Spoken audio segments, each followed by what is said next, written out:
Diet and exercise, the two terms that have dictated doctors, corporations, and people's lives all over the world. In terms of diet, what the government and society has wanted us to eat hasn't always been the same. How have food patterns changed over the last 50 years?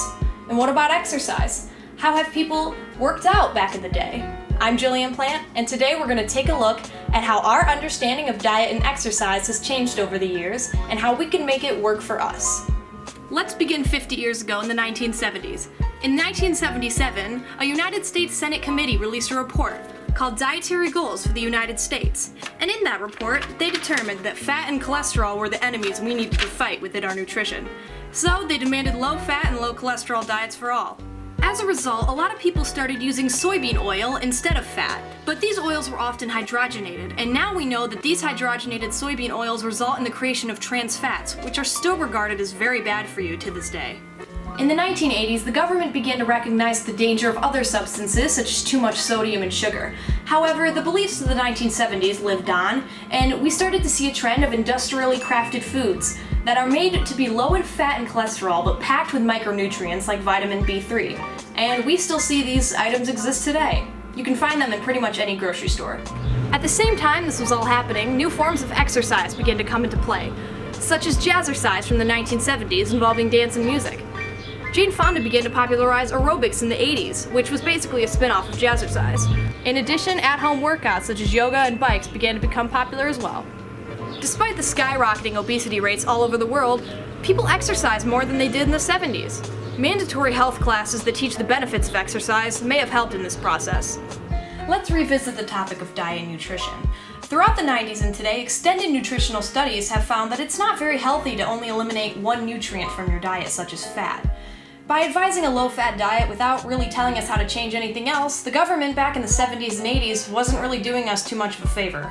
Instead, consistent diets that emphasize natural, non-processed foods seem to be best for you. One of these is the famous Mediterranean diet, which emphasizes fruits, vegetables, nuts, beans, and etc.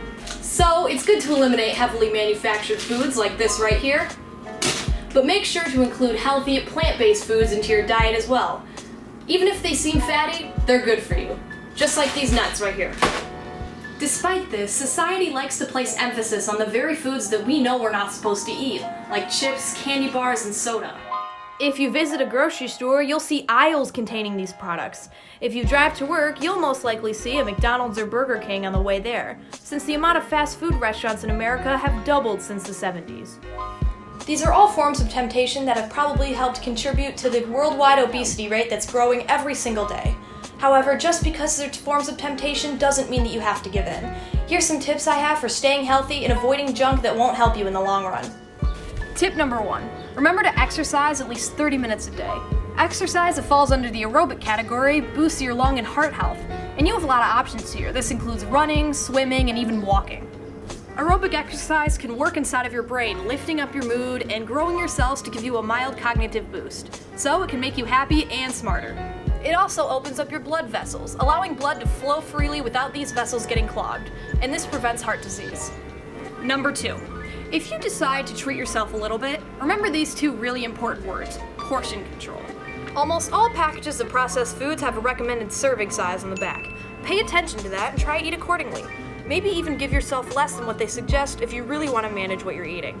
If you feel tempted to eat more, give the rest to a friend or put the package away in a hard-to-reach place, like a high cabinet. Finally, make it so that you want to eat healthy food. Go to the grocery store and find new fruits and veggies and try them out until you find the ones you love.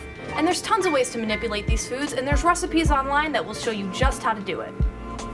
Over the years, we've come to understand more about what's best for our nutrition and physical activity, and as nutritional study continues over the future, we'll probably learn even more.